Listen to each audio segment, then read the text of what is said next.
Paul, you're very welcome to the ScaleX Insider podcast. I'm really delighted and thrilled to have you on the show today. Wonderful. I'm glad to be here as well. Wonderful. Great. Look, we've been chatting off air. You're aware our vision is to inspire, connect, and enable millions of ambitious leaders of small to medium-sized enterprises to scale with purpose. So as I open up the show with this question to all of our guests, what does scaling with purpose mean to you, Paul?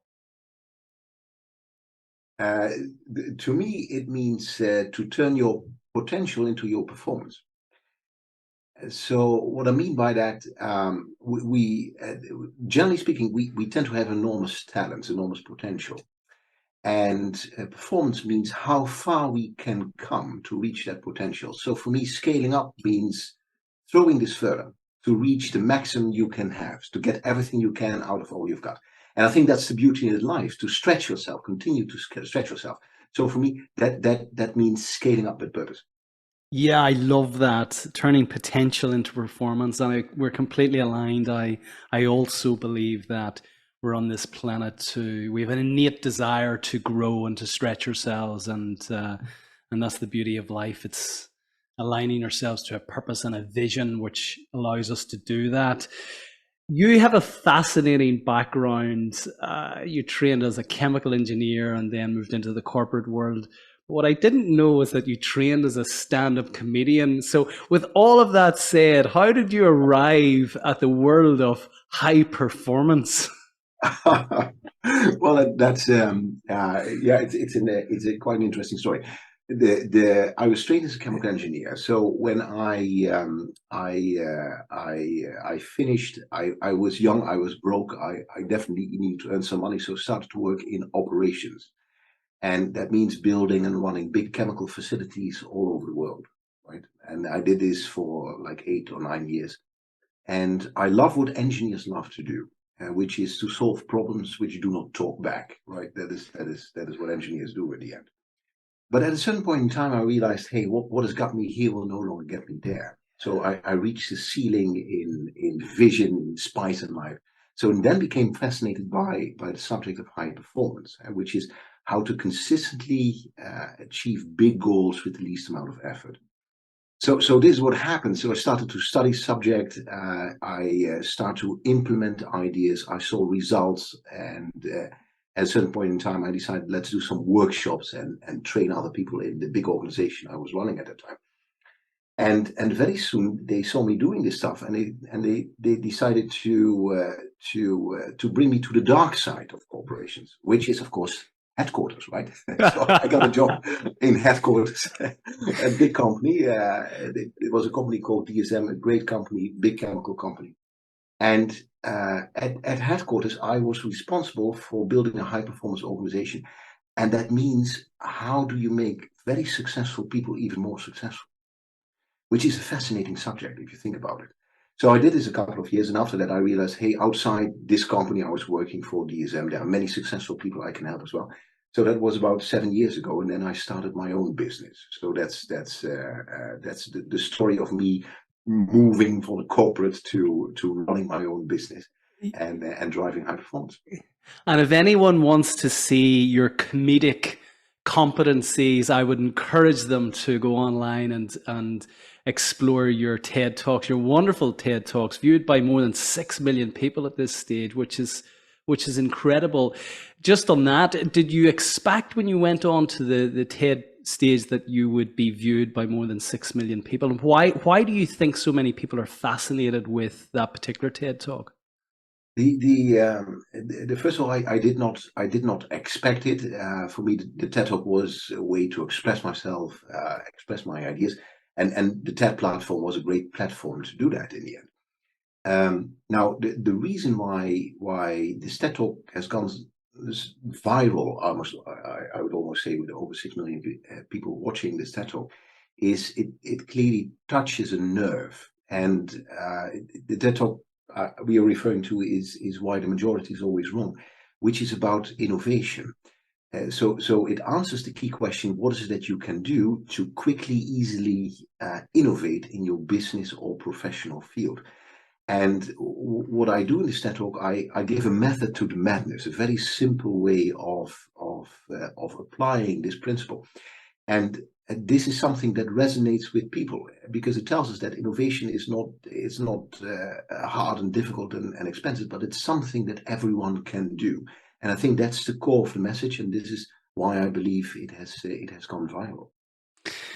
We'll get into plenty of that today. I'm excited to. You've teased everybody with that title, Why the Majority is Always Wrong. So we can't leave it there. But I want to come back to your work in the high performance arena and your book, The Power of Preeminence, which focuses on principles to achieve high performance in business. So you have 10 principles cited in that book. I think what I'd love to do today is a little mini masterclass. If you could take us through the principles, and then we'll dig deeper into some of those principles, which, given your experience over the last 20 years, and especially 7 years out on your own now and taking your work to many different organizations, which you feel are the most important. So do you want to just give us an overview of those principles, Paul? Yeah, absolutely. I think let's boil it down to a very simple concept here. If you talk about high performance, there are 3 building blocks. The first one is to get clarity. And clarity means to have a very clear vision. This is what I want to achieve in the future. And clarity is about developing the vision, but also making the connection with others. And the reason is that no single big goal has ever been achieved in isolation. You need others in order to make that happen. So that's the first building block. What is it that you can do to develop the vision? And what is it that you can do to connect with others to make this vision a reality? Now, the second building block is focus. And focus is based on the idea that there are a million ways to achieve your goals, but few of them will give you the results that you want, high energy with the least amount of effort. Yeah. And so if we talk about focus, it's about choosing the route to solution, choosing which approach will give me everything I can out of all I've got. And one of the key concepts there, and perhaps we talk about it later as well, but one of the key concepts there is focus is not about choosing what to do, but it's really about choosing what not to do. And this is a concept called strategic quitting. And I think this is a very relevant item also for entrepreneurs and for business owners and corporate executives. So that's the second building block, focus. And the third building block is execution. And execution is about, once you understand, this is my vision, the connection. Once you understand this is the focus I need to put into my work.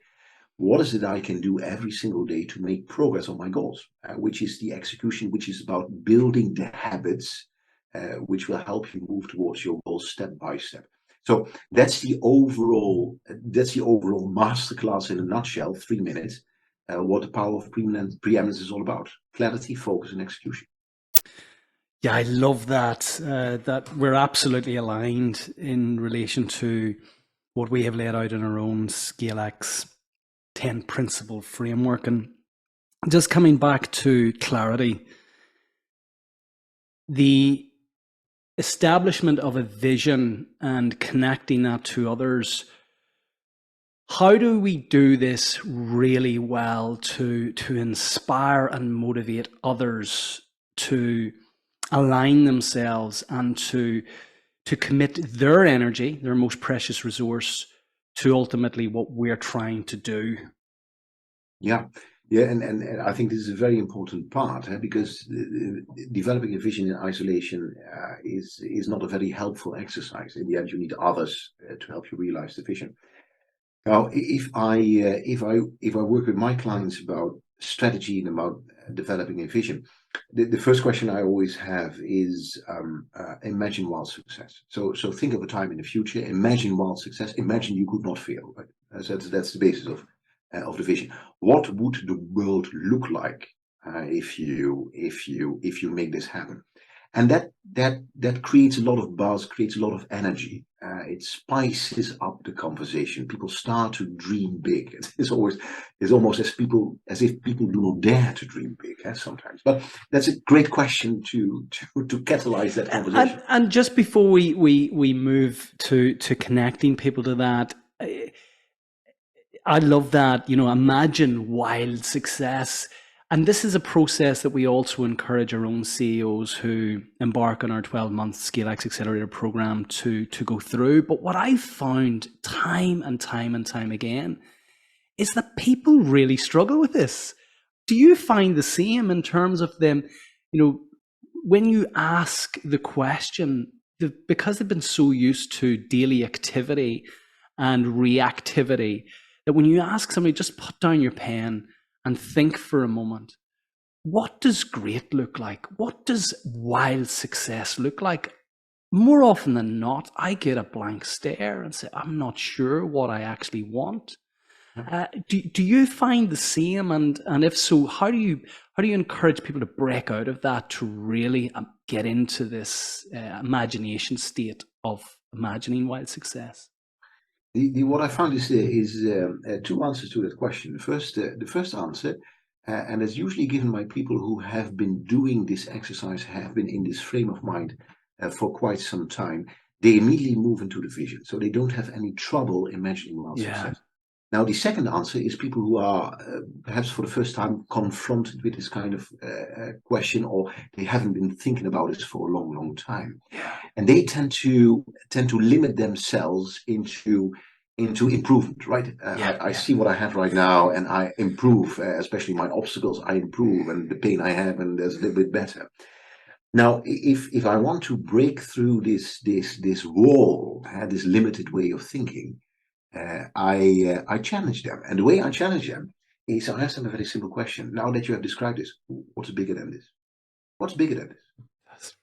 And I continue to ask the question, what's bigger than this? Until they come up with an answer where I see their eyes light up. Right? Oh wow! If I think about it, that would be magnificent. All right, then we got it. Then we got a vision which is truly connecting to the solar plexus. A vision, you should feel the solar plexus, otherwise it doesn't work, right? And so that's how enthusiasm is built.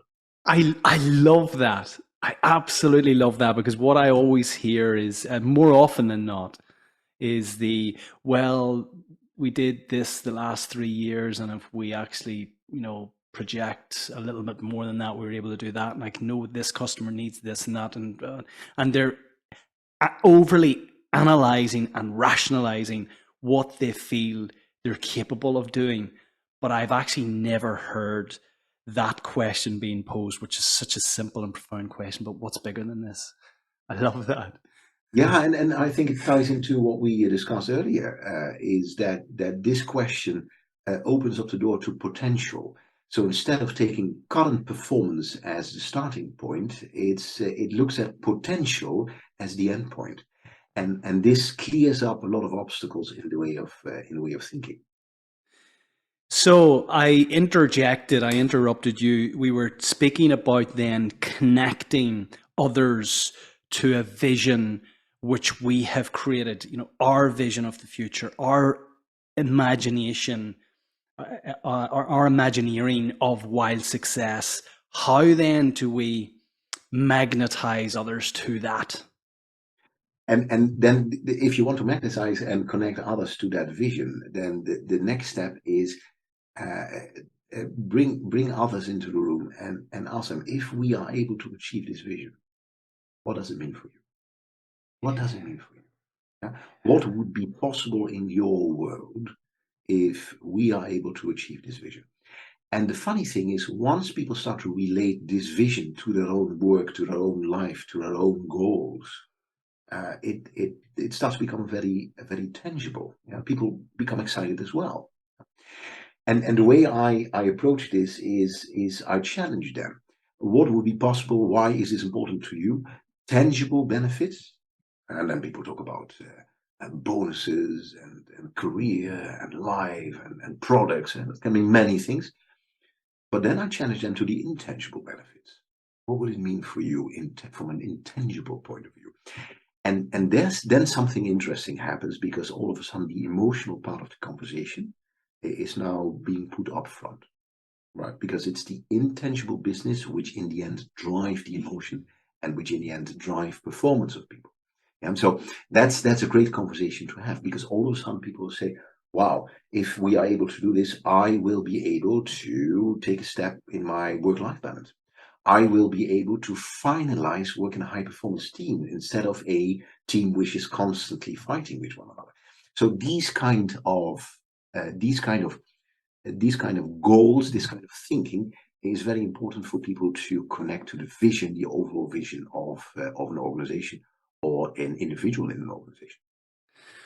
And how important is it to connect people at an emotional level to the vision? I believe it's essential. The thing is, if people are not connected on an emotional level, as soon as they hit the first obstacle, they quit. So logic makes people think, and emotion makes people act, and that is an interesting phenomenon. So it is the emotional part which, in the end, drives action. Yeah, I love that. Logic makes people think and emotion makes people act.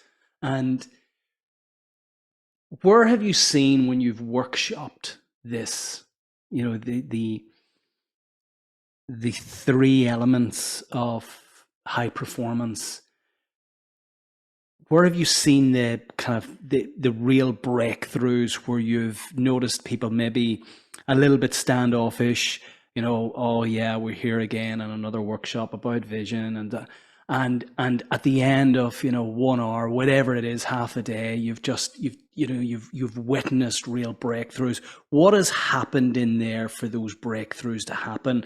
I'm trying to get super practical for listeners here so that they're actually they persist through what they will maybe be familiar with in terms of these kind of vision kind of workshops. If I look back, and I've done many of these type of workshops. The first of all, the mindsets of people coming into this workshop is often very limited. Often they have experience with these kind of workshop where we will talk about visions and missions, and we do wordsmithing, and very soon this ends in some kind of MIDI wordsmithing. There's no energy in there. So that's typically a mindset. So sometimes they have very low expectation of what happens, right? So I help them through thinking, what does wild success look like, and what's bigger than that? So these kind of questions, what does it mean for you? So people start to develop a vision, and this is what it looks like, and people share the vision. This is what it looks like. And what I find is the next step in order to motivate people and to bring this into life is to do a pre-mortem exercise.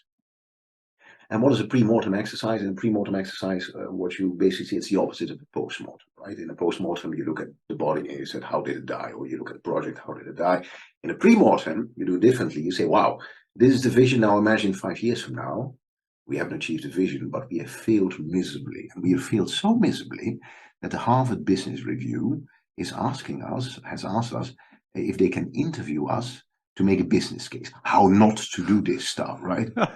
And so the journalists are waiting outside and make small groups and tell them what happened. And the people start to become creative. And they say, well, we didn't work as a team, or we didn't do customer intimacy, or whatever they find, right? And here's the interesting thing, because people come back and they have a list of things, obstacles, why they fail. And then I ask the question, okay, what kind of process or systems do we need to start building in order to prevent failure?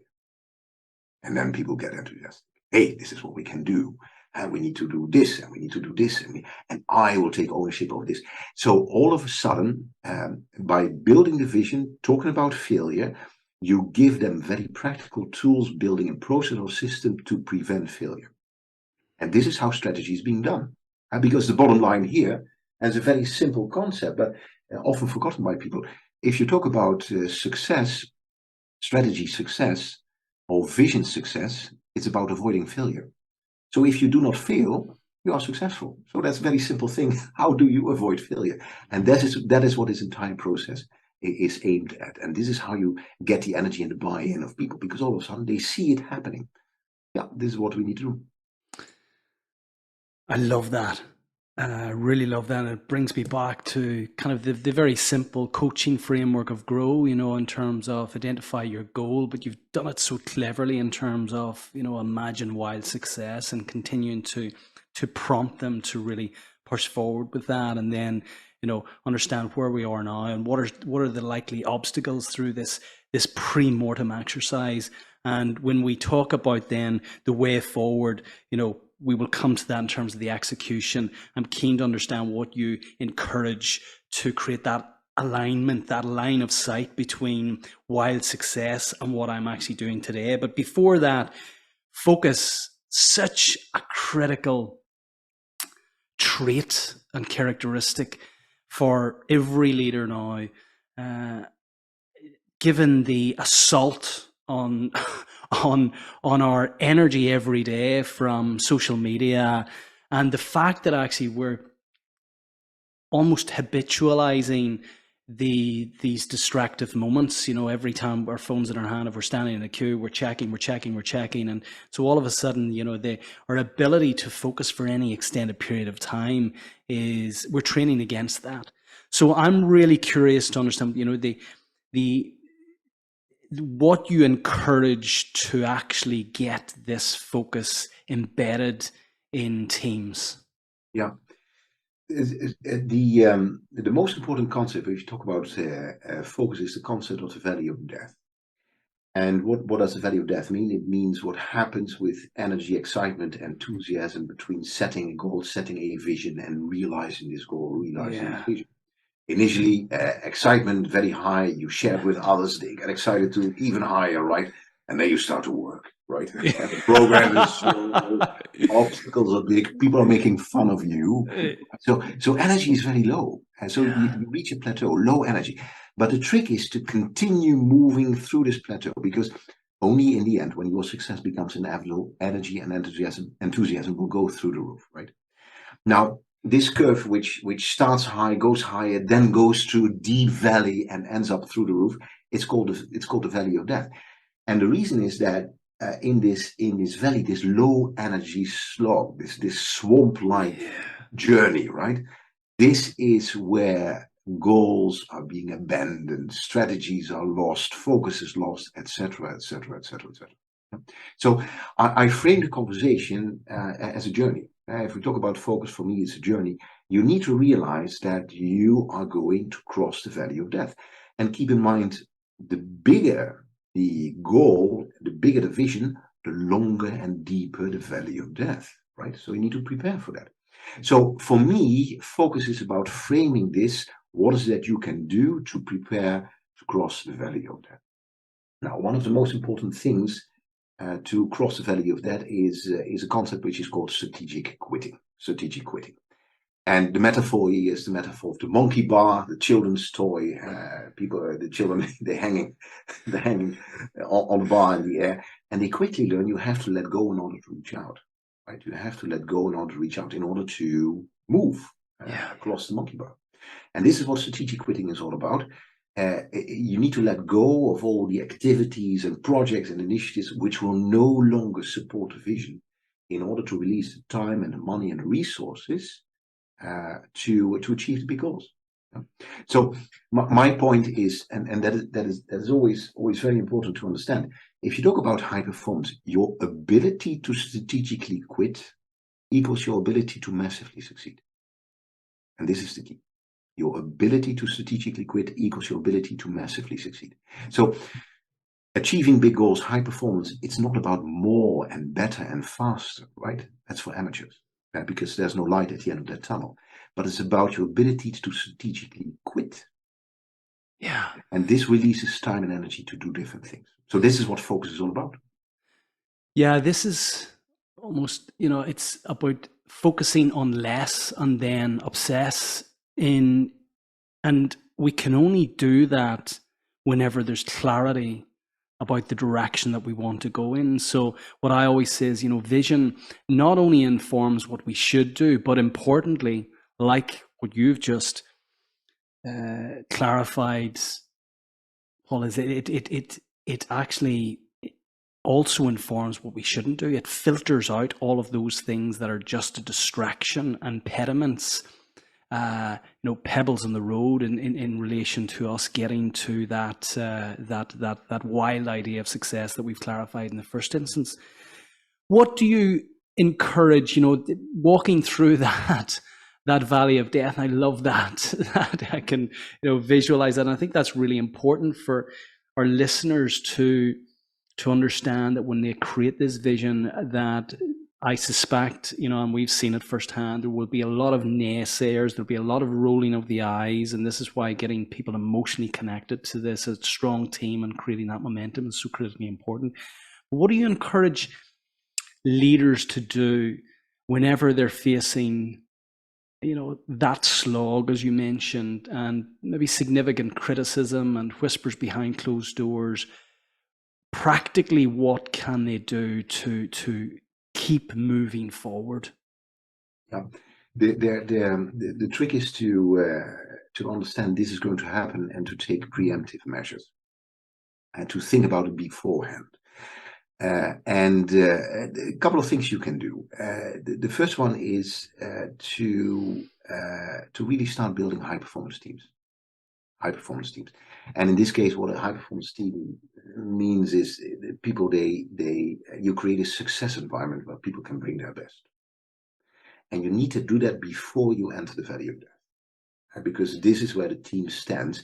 And if you enter the valley of death, typically in a high performance team where people can bring their best, what happens when individuals fall off the wagon, the others will pick them up.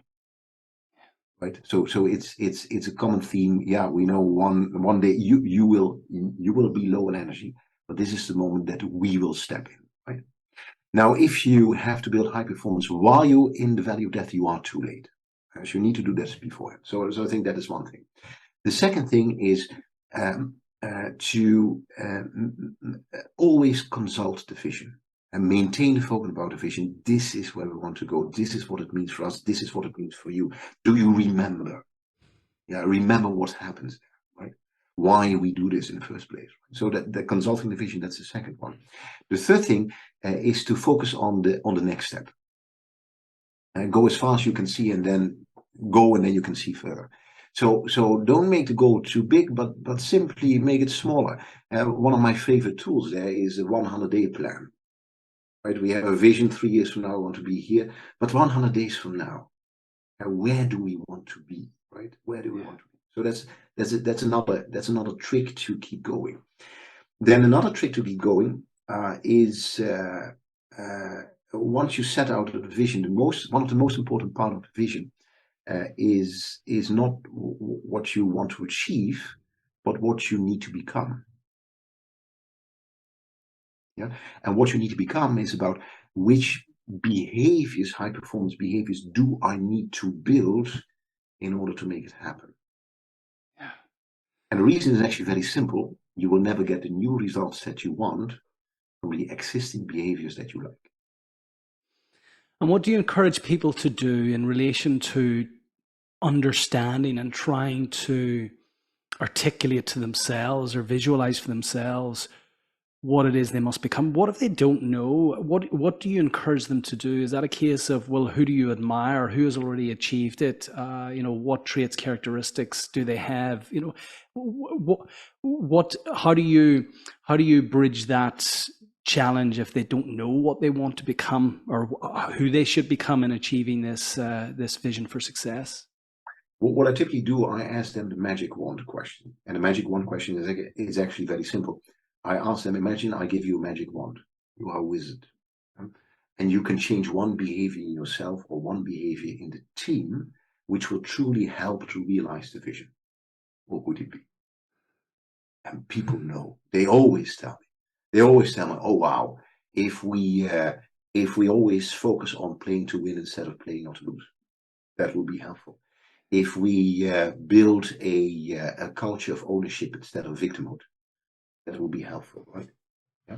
So the magic wand question will give you the behaviors, and then the next question, okay, which new standards around the behaviors do you want to set for yourself, for your team? And how do you hold each other accountable in order to make it happen? so much in that. I want to pick up on the importance of culture here. The 10th principle of our 10 principle Scale X framework is positive growth culture. But just before we do, standards will be critically important in the execution phase. So let's just jump into the importance of execution and what you mean by that and how we practically go about that. So we've got clarity in the road ahead. We've imagined what wild success looks like. We've stretched that. We have created a high performance team. And there's lots in that. There's a separate podcast in that. We'd maybe touch on some of that. But creating a team who are connected to our vision for the future.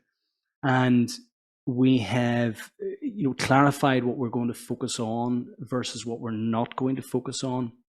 We're moving into the execution phase.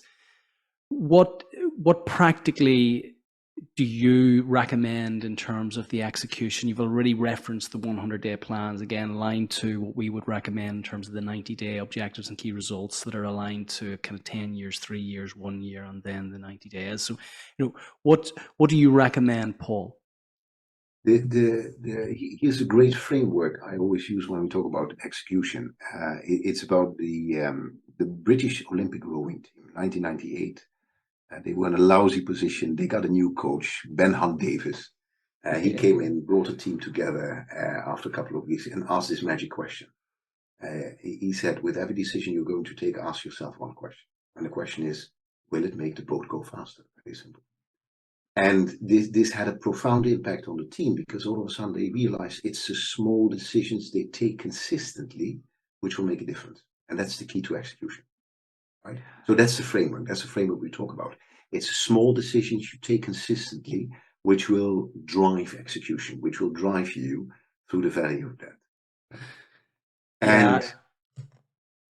And let me give you a couple of examples, right? A couple of examples here. If you think through this behavioral example, where do we work with agreements, and where do we work with expectations? Yeah. So agreements versus expectations, and which new standard do we need to set to move from expectation to agreements, right? Where are we nice to each other, where we actually should be honest to one another, and where do we need to set new standards for honesty, right? Yeah. Small behaviors which will make the boat go faster. So that's the positive part. Here's the other part, and the other part. That is to avoid the negative. And I'm talking about behaviors in this case. Because often what you see in organizations or successful leaders, successful entrepreneurs, if they want to take the next step, it's not about building new behaviors, but it's about getting rid of those behaviors, negative behaviors, which mask their strength. And I call these kryptonite behaviors, right? After kryptonite, Superman could do everything. If he was close to kryptonite, he became very small and very weak. So kryptonite behaviors are those behaviors which mask your strength as a leader. And that's interesting to take a look at what are those behaviors. And I'll give you an example. One of those behaviors is adding too much value. Adding too much value, right? Adding too much. And what does it mean? It means the following. Imagine you're a leader. Someone comes in your office, crossing the value of that. Leader, boss, I got a good idea. You listen to the idea. This is brilliant, genius idea. But I'm the boss. I'm paid the big bucks in order to be intelligent. So what I do, I tell them, great idea. But you know what? Make the PowerPoint presentation, make it blue instead of red. Irrelevant. And what happens with the commitment of the people to this idea? Falls through the roof, falls to the eyes, right? Yeah. And this is typically a behavior adding too much value, which masks your strength as an individual. I love that. Yeah, I mean, this is a great lens to look at negative behavior. Essentially, that's the kryptonite. That's what we've got to carve out. That's the cancer to someone's potential that we need to remove and extract so that they can perform as metaphorically as healthy, high performing individuals. So I really love that view that, that everyone has the potential for high performance, but often we look at it and we frame it in the wrong way. So just coming to the importance then of understanding what constitutes negative behavior in the context of culture. And actually, just before we get into that, I met Ben Hunt Davies a number of years ago. Actually, I was able to hold his Olympic medal. So a wonderful individual, great guy. So I'm aware of the will it make the boat go faster? Great framework, great concept. But yeah, the importance of culture then in I suppose bringing these three components together. Tell me and share with our listeners what we must do in order to create the behaviors that we want to see, which will ultimately cultivate high performance. Yeah. So first of all, here's the mindset. Business results are downstream from corporate culture. Business results are downstream from corporate culture. So it starts with corporate culture. The business results will come, right? Yeah. So it's a very important part of culture. Now, a couple of mindsets are important here. First of all, what has got you here will no longer get you there.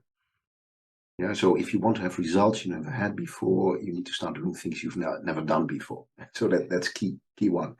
Here's key number two. You don't have to be sick in order to get better. Yeah. So what it tells us, if we talk about high performance, it is not about trying to compensate all kinds of weaknesses, but it's about building on strength, right? And this is a cultural thing, and often I see this being interpreted in a wrong way, where people believe that in order to take the next step, all of a sudden they have to master skills which are basically their weaknesses, right? And the thing is, as an entrepreneur, as a business owner, as a corporate executive, it's much easier to become 10 times stronger at the stuff we are already strong at than to try to compensate weaknesses by 10%, right? Imagine if we would focus our entire life on compensating our weaknesses, we will end up with a large set of strong weaknesses, right? That's not a recipe for high performance. So keep this in mind from a cultural point of view, right? Yeah. So what's got you here will no longer get you there. You don't have to be sick to get better. And the third one, we already talked about it. You will never get the new results that you want from the existing behaviors that you like. And so it's about building new behaviors and take the next step. Now, if you got this framework, then the question is, which new behavior standards do we need to set, right? And you can talk about different behaviors, agreement versus expectations, playing to win, playing not to lose, honest versus nice, owner versus victim, all kind of behavior standards. And once you set those new behavior standards, then the third question is, what kind of language, metaphors, and stories do I need to introduce in order to keep ourselves focused on setting these new standards in the organization? And Explain that, Paul, yeah, if you would. and let me give you an example how this works. One of these standards, honest versus nice, right? Where are we nice? Where we should be honest. And one of the metaphors I explain, if you want to improve as an organization in the behavioral standard, where you choose honesty, where honesty is needed, one of the ways you can apply this is a concept which is about putting the dead rat on the table. And putting the dead rat on the table means to start every single meeting with the most difficult subject. That's the dead rat, right? And if you put it on the table, you talk about the dead rat, you find a solution, and the rest of the meeting will be fun and easy, and you make progress on your goals. Now, once I explain this metaphor, putting the dead rat on the table, all of a sudden, the team has tools in their toolkit to use this metaphor in order to start a courageous conversation. They are sitting in a meeting, and someone raises their hand, his or her hand, and says, there's a dead rat we need to put on the table. And everyone immediately understands, wait a second, this is about standards, behaviors. Here we need honest versus nice. Yeah. So this is the power of stories, metaphors, and language. And so my objective is to give them stories, metaphors, and language, which they can use to hold each other accountable and to bring in the courageous conversation about behaviors, about culture. Yeah, I've never heard, I suppose the closest to this, which is quite cliched, is the elephant in the room. But the dead rat on the table is actually much more lucid. It's much more compelling. How do we avoid a culture where, there's always somebody in the room who has a dead rat, and it's like, here we go again, that we never seem to move past the dead rats. I've been in environments before where, we for me, it was critically important that, yes, you address those key issues, but also celebrate the wins to create that momentum that actually we are making success here. We are moving forward. As much as there seems to be one dead rat after the next, it's so critically important that actually we celebrate the killing and the removal of those dead rats. So how do we get the balance right, Paul, between the kind of the continuous bringing forward of the dead rats, and maybe kind of that seeding an overtly negative culture versus the celebration of the wins? How do we get that balance right? This ties into how to build high performance teams, and I think there are two aspects here. The first one is if you talk about high performance teams, it's about managing energy, right? High performance teams are able to operate in high energy, and they always help each other to raise the energy. That's the essence of high performance, which is about avoiding kryptonite behaviors. And often, if there's a continuous conversation about dread rats and difficulties, that's kryptonite behaviors about negativity, or it's about excuses, right? And so address the kryptonite behavior. I see kryptonite here. What is it that we can do to change the conversation and become more owner, right? So that's one part.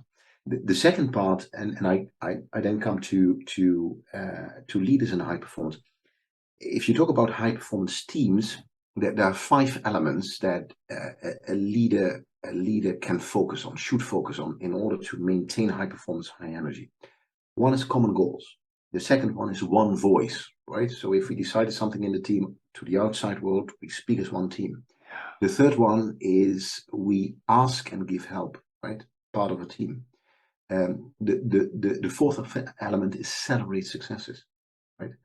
And the fifth, and probably that's one of the most important ones, if you typically see it in a somewhat negative environment, we expect making small mistakes on our way to achieve big goals.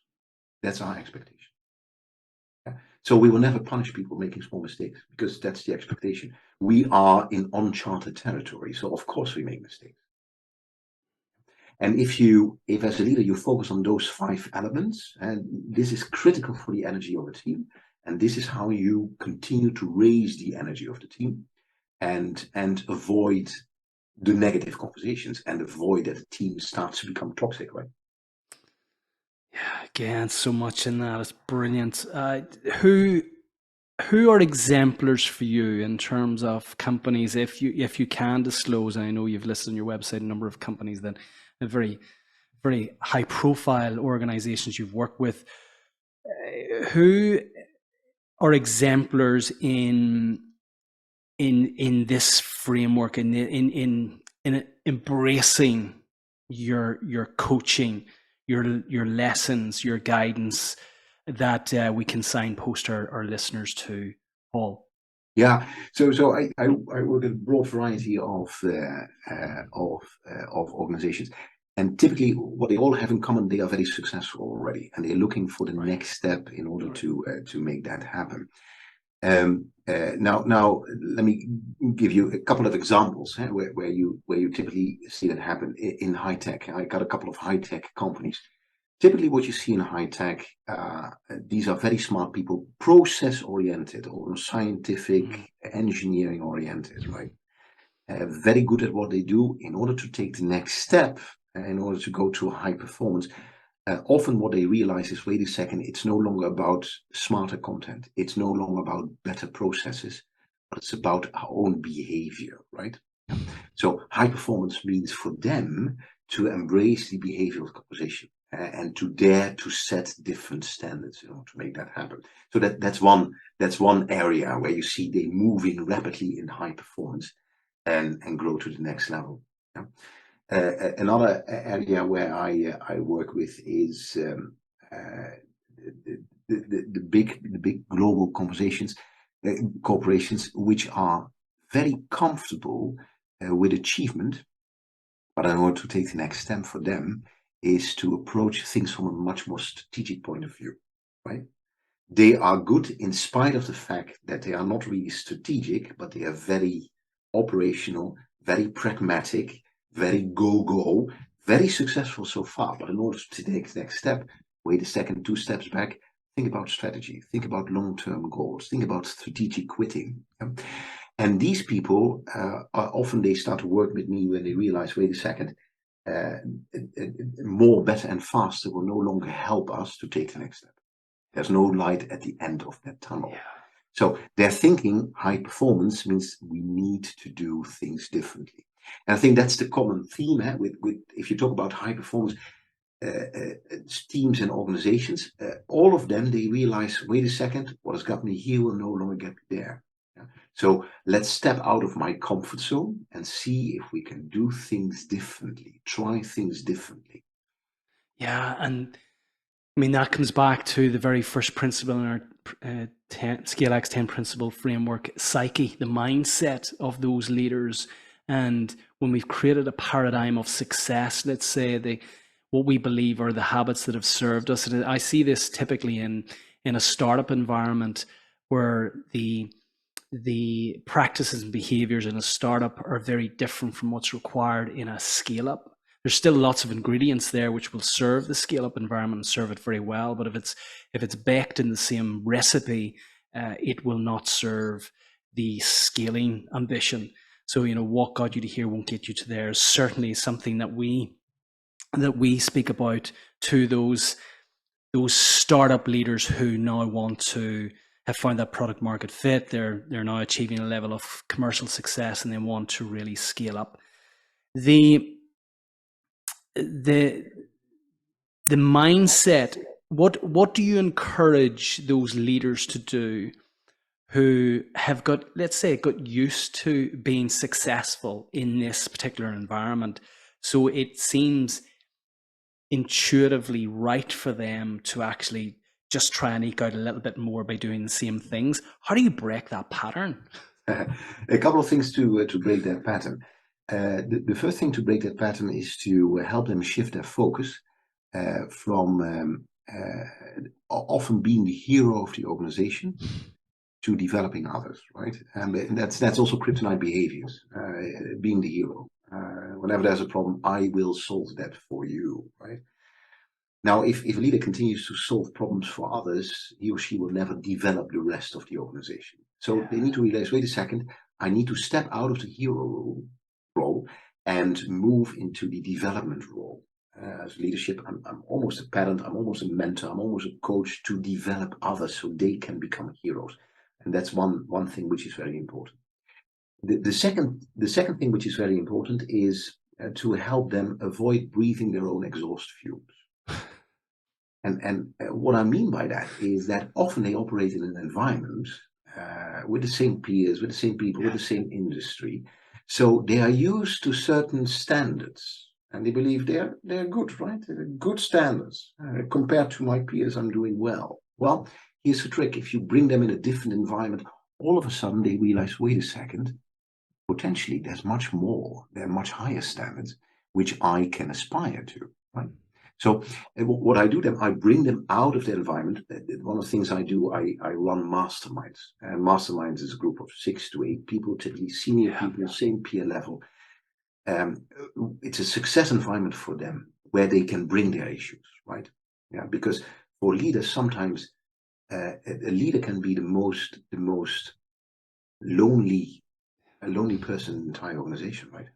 So where do you have a shoulder to cry on? Where do you have someone or a peer group, which tells you this is a good idea, but also tells you you are doing very well? Yeah, because who was the last one who gave a compliment to a leader, a sincere compliment? Well done.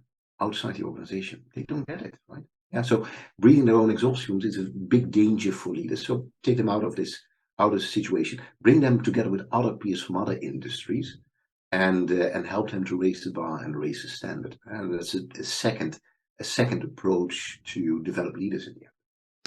Yeah, again, very much aligned. We host our own masterminds as part of our ScaleX Accelerator program, and I can relate to the loneliness of that leadership position, and it seems a paradox in many respects that you're with people all day, every day, and lots of people, depending on the scale of the organization. How can you be lonely? But the loneliness comes from inside your head, not being able to share the inner voice often with people who can empathize with the challenges that you are facing. So masterminds are very, very powerful in getting people out of the room that they're in into another room, so they're actually breathing fresh air as opposed to their own exhaust fumes. Completely agree. I'm conscious of time. The last hour has absolutely flown. You've so many beautiful metaphors. One, you've referred in the past to marketing made simple. As an engineer on your end, my background's in finance. Marketing just seems to be, it certainly has been, a whole art in its own. What do you mean by marketing made simple? The basis of the idea of marketing made simple, there's a method to the madness, right? Marketing is a skill set. It's a process, which if you apply this, you will get predictable results.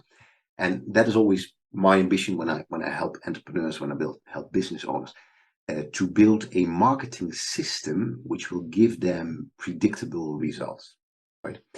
Now, often you see the other side of the coin. Often they engage in all kind of marketing activities which look good, but may not be systematic, may not be effective. So marketing made simple for me means, okay, let's go to the basis and try to understand, see which system you need in order to get predictable results. And a couple of things, and I'll give you a couple of examples which are part of this system. Here's one example, which is to dive into your niche. Yeah?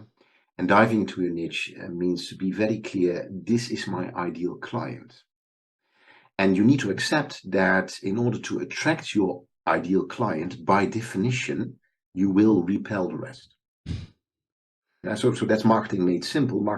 Those messages are about repelling the others, right? Another approach I give them is the red row policy, marketing made simple. And what does it mean? It means that we have this bizarre tendency as human beings to want what we cannot get.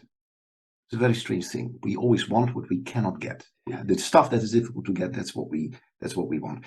This explains why, if you look at fashionable nightclubs, yeah, the long waiting lines are actually a very attractive feature. The longer the waiting lines, the more people want to get in, right?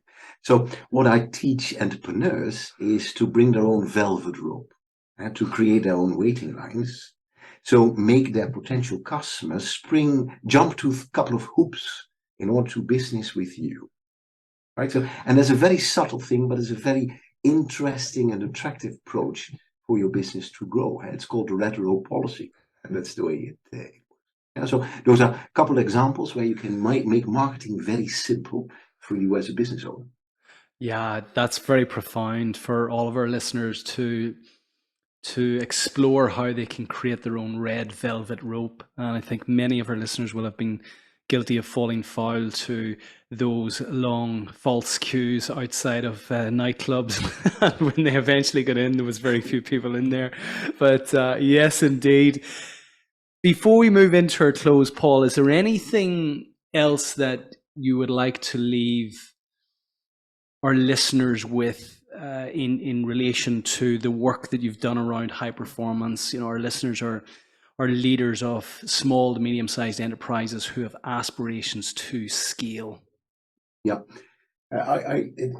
two concepts. The first concept I think is important for leaders who want to scale and want to grow.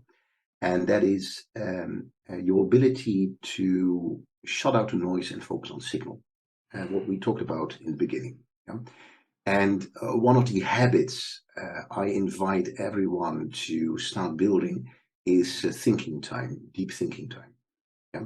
And this is my standard question I ask to every entrepreneur. When was the last time you took a full hour with pen and paper just to think, right? Yeah, just to think. And building that habit can change your life, can change your business, can change your entire world, right? So that's one thing I want to give an advice to entrepreneurs. Start building in thinking time. Step out of the hamster wheel and start to think, because that's your ability. That's your superpower, your ability to think. Here's one. The second one is that in order to grow, we need to apply the Michelangelo principle. And that's the second point I want to make. And what's the Michelangelo principle? Michelangelo, 15th century Italian sculptor. He made David, beautiful statue. You can see it in Firenze. People came to Michelangelo when he made the statue and said, "How did you make the David?" Right? And Michelangelo said, "I had this huge piece of marble. I envisioned the David inside, and I simply took out everything which was not David." Right? And this is a profound insight, because if we talk about entrepreneurs being successful in business, it's often not about adding stuff, but it's about taking everything out which is not your David. Yeah, and I think that's a challenge for each of your listeners to think about, hey, if I look back at my business, if I look back at COVID, for example, yeah, which stakeholders have been operating above the line, were helping, we thought about solutions, and which ones were operating below the line, shut down, didn't pick up the phone, were rigid. And think about the future. Which are the ones in a couple of years' time I still want to do business with? I still want to have in my environment. So this is about taking out everything which is not your David. So I think that is the second message to entrepreneurs. Think about what you need to take out in order to take next step in your business. Yeah. And of course, when we go back to using that as a metaphor again, you must be clear on what you want your David to look like in the first place to know what to take out. So, Absolutely. Yeah, that's where clarity comes in, right? Yeah, no, it's so profound, and I'm certainly a proponent of the deep thinking time. I schedule one day out every month where it's just at the start of the year, and where I just take myself away for the day with the notepad and pen, typically out into nature, and you always find an insight during those times. So, great advice. There may be some overlap with our final question, and I always pose this to our guests, given the richness of experience that you've had, Paul, as a chemical engineer, as a corporate executive, as a stand-up comedian, as a wonderful advisor to many high-profile organizations across the globe. What 3 timeless takeaways would you leave our listeners with today? If you talk about the takeaways, to turn potential into performance, coming back to what we spoke about earlier, and so a couple of things important for 3 important things for entrepreneurs. The first one is, are you really clear about your goals? Are you really clear about your goals?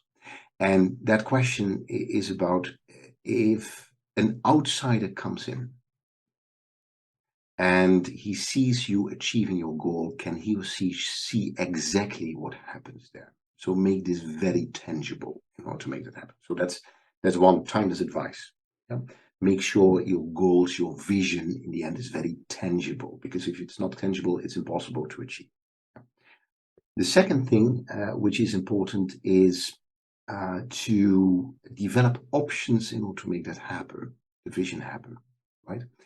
And the thing is, if you only have one option to achieve your goal, you have a problem. If you have 2 options, you have a dilemma.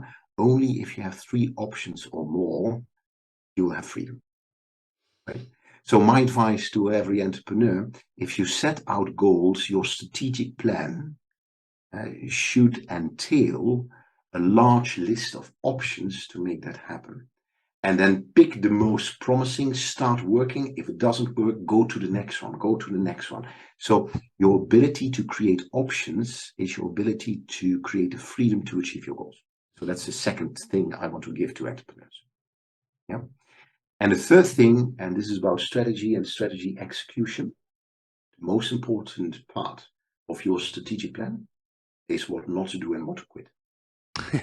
That's the most important part. So most of the time should be spent on making the list. This is all the stuff we are not going to do, and this is all the stuff we're going to quit, because this is the list which will in the end propel you to success. Paul, I have really enjoyed our conversation this afternoon. The last hour has absolutely flown. I want to thank you for your wonderful energy, your wit, your many metaphors. I've learned lots of new concepts. Or certainly, you have given me new language around some concepts which I was already familiar with, which I really love. What's next for you? You're planning to don the TED stage again soon? Well, I've done a couple of TED talks. A couple of things in my business. Now that things are opening up in the business itself, it's my speaking work. In my business, I speak a lot. Typically, what I do in speaking, I often speak for conferences, corporate conferences, and my job there is to turn ideas into action. Right? That's my job. With a keynote, either at the beginning or at the end. Usually, people have received great ideas, but I answer the question: now what? What are you going to do with it? Right. So that is my next step in my business, to engage my clients all over the world in making that happen. So that is one of the first thing. The second thing is new book is coming. And this new book will be about strategic quitting, will be about taking out the things which are not your David, right?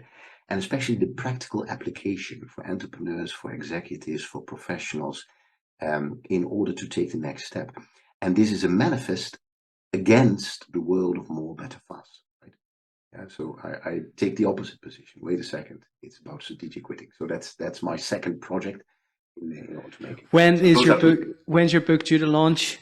I would like to launch it half next year, so somewhere June, July next year. Then there will be a launch party. Brilliant. Well, I look forward to reading that, and it would be great to get you back to do a deeper dive into strategic quitting. So for anyone who wants to connect with you, Paul, and undoubtedly they will, where best to reach you?